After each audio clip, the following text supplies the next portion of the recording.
અવાજ આવો જોઈએ, જે હિન્દુ ન હોય ઈ જ ન બોલે, બાકી હિન્દુ પુત્ર અને પુત્રીઓ બધા જ જય શ્રી રામ બોલશે. જય શ્રી રામ,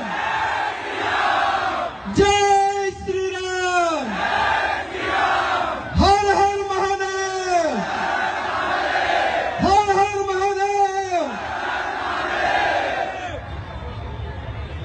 અંજાર હિન્દુ યુવા સંગઠનનું જે આજનું આયોજન છે કે ભાઈ 9 દિવસ આપણે નવરાત્રી ઉજવી, એ પણ નવરાત્રી કેવી કે જ્યાં કોઈ પણ વિધર્મી ન હોય.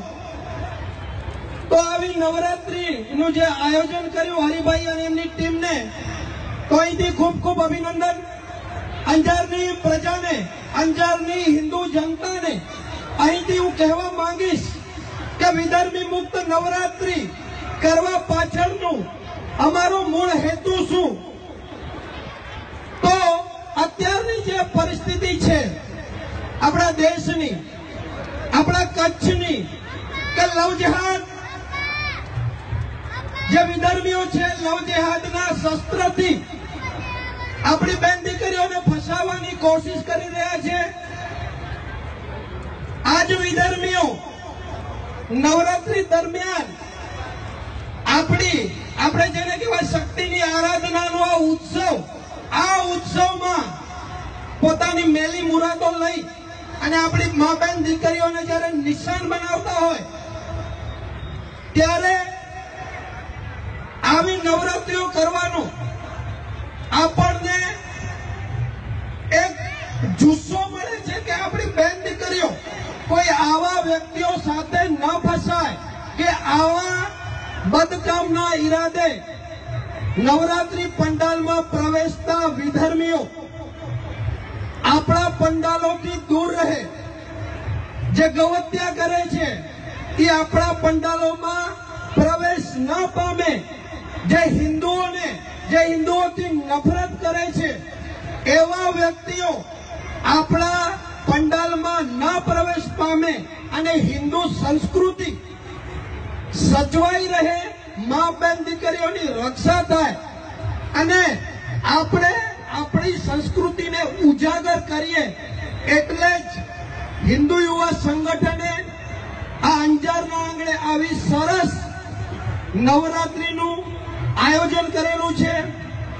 અહીંથી બીજું તમને કહેવા માંગીશ કે અત્યારે જે દેશની પરિસ્થિતિ છે ત્યારે બધા જ હિન્દુ યુવાનો અને યુવતીઓને અહીંથી જાગૃત થવાની જરૂરત છે કે દેશ ઉપર જ્યારે વિધર્મીઓની નજર છે, ગમે ત્યારે યુદ્ધ છેડાય તો જે ઉરીમાં આતંકવાદી હુમલો થયો, જે અફજલ ગુરુ જેવા આતંકવાદીઓએ વારે વારે આપણી ભારત માતાને છલ્લી કરી છે, આવા આતંકવાદીઓના ભાઈઓ, આવા આતંકવાદીઓના ચાહકો તમારી અને મારી વચ્ચે પણ ઉપસ્થિત છે.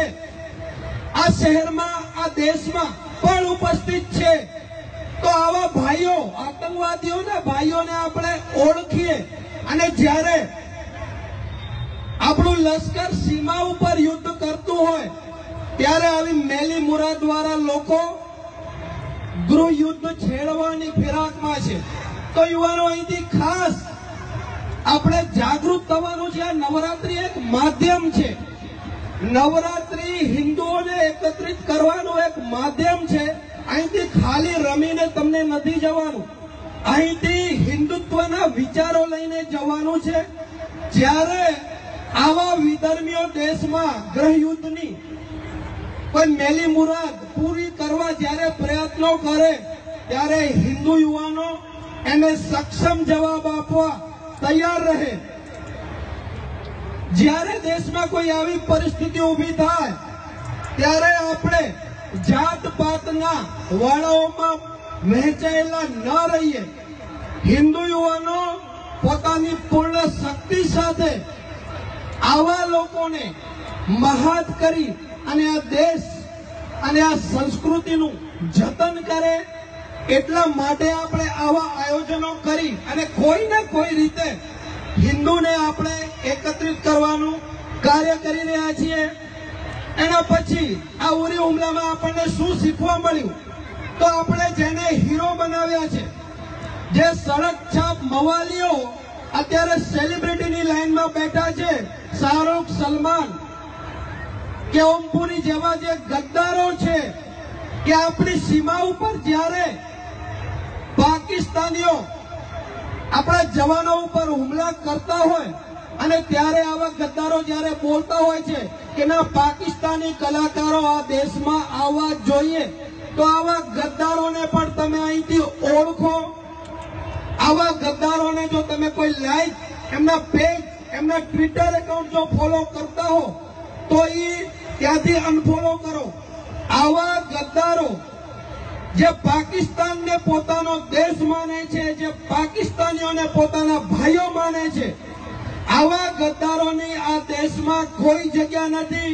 તો આવા ગદ્દારોને જવાબ આપવા પણ હિન્દુ યુવાનો એક થાય અને પૂરી શક્તિ સાથે આવા લોકોની જ્યારે પિક્ચરો આપણા શહેરોમાં લાગે ત્યારે આપણે પૂર્ણરૂપે એનો વિરોધ કરીએ અને અહીંથી જાહેર હિન્દુ જનતા પણ આવા લોકોની પિક્ચરો જોવા જાય નહીં. કારણ કે આવા જેહાદીઓ આપણા જ પૈસે હીરો બન્યા છે અને આ હિન્દુ જનતા સાથે દ્રોહ કરવા માટે આ લોકો પ્રેરણા છે. જ્યારે આપણે આવા લોકોને હીરો બનાવ્યા તો જનતા અહીંથી પણ સમજે, આવા લોકોથી દૂરી બનાવે. અને જ્યાં કચ્છમાં હમણાં એક નવી મોસમ ખીલી છે ભાઈચારાની, તો ભાઈ ભાઈચારો હિન્દુઓએ અત્યાર સુધી ક્યારે કોઈની સામે હથિયાર ઉપાડ્યા નથી.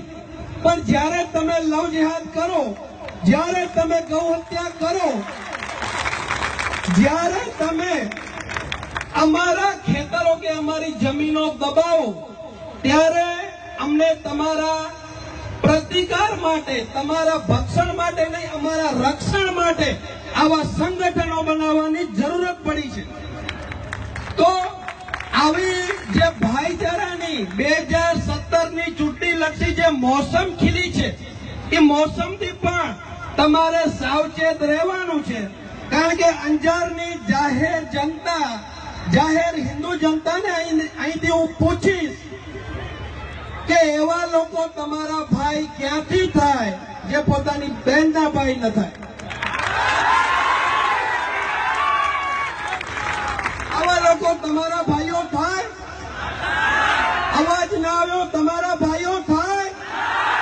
એમની સાથે વ્યવહાર રખાય?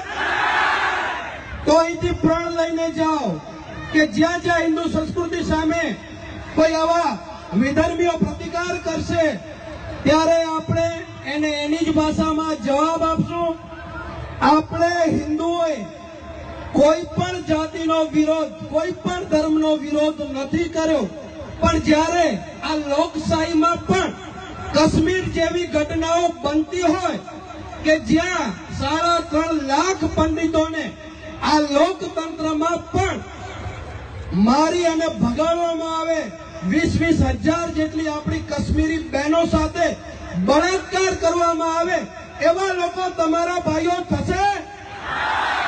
પાકિસ્તાન જિંદાબાદના નારા લગાવવાવાળા લોકો તમારા ભાઈઓ થશે? તો આવા લોકોથી સાવચેત રહી અને એ ભાઈઓને કહો કે તમે પહેલા તમારી બહેનોના ભાઈઓ બનો, પછી અમારા ભાઈઓ બનજો.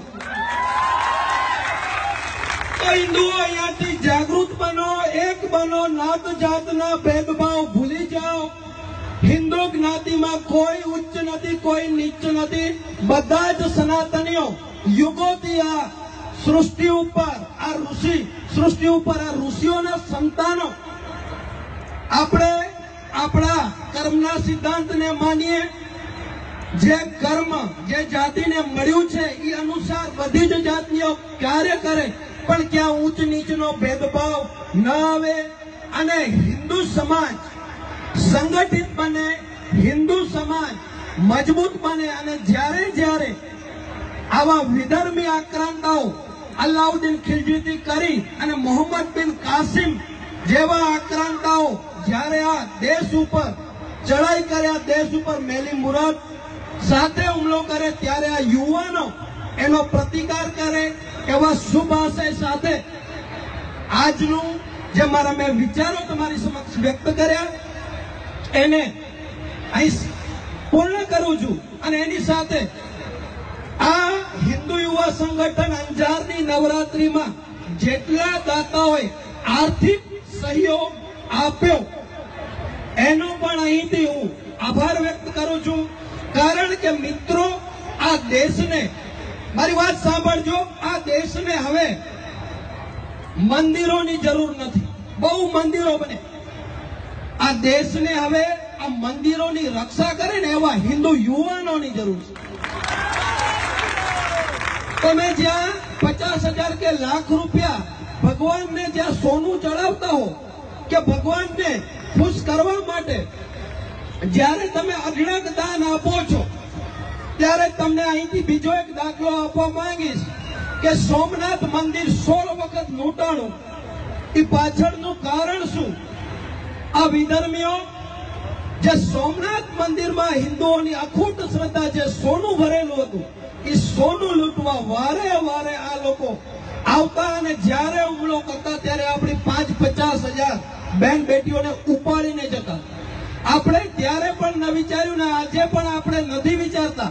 તો આવા દાતાઓ જ્યારે અમારા સંગઠનને, આપણા સંગઠનને જ્યારે દાન આપે છે ત્યારે ખરેખર સાચું દાન આ છે. કારણ કે મંદિર બનાવવાવાળા તો જીવિત રહેશે, પણ મંદિર બચાવવાવાળા જ્યાં સુધી મજબૂત નહીં થાય ત્યાં સુધી ભારતીય સંસ્કૃતિ સચવાશે નહીં. તો સાહેબ, આ મંચ છે ને, એ સંસ્કૃતિ સાચવવાનો મંચ છે. તો તમને બધાને ખૂબ ખૂબ આભાર. ભગવાન તમારી બધી જ મનોકામનાઓ પૂર્ણ કરશે. કારણ કે તમે મંદિરના રક્ષકોને જે દાન આપ્યું છે એ દાન તમારું સીધું ભગવાનના ચોપડે ગણાશે. તો ફરી એકવાર આપણે ફરી મળતા રહીશું અને આવો જ સહકાર અંજારની જનતા સંગઠનને આપતી રહેશે એવી નમ્ર અપીલ સાથે આપણે અહીંથી એક પ્રણ લઈએ કે ગૌ હત્યા મુક્ત ભારત બને, લવ જેહાદ મુક્ત ભારત બને અને આપણા ભગવાન શ્રી રામનું મંદિર અયોધ્યામાં બને એવા પ્રણ સાથે હર હર મહાદેવ.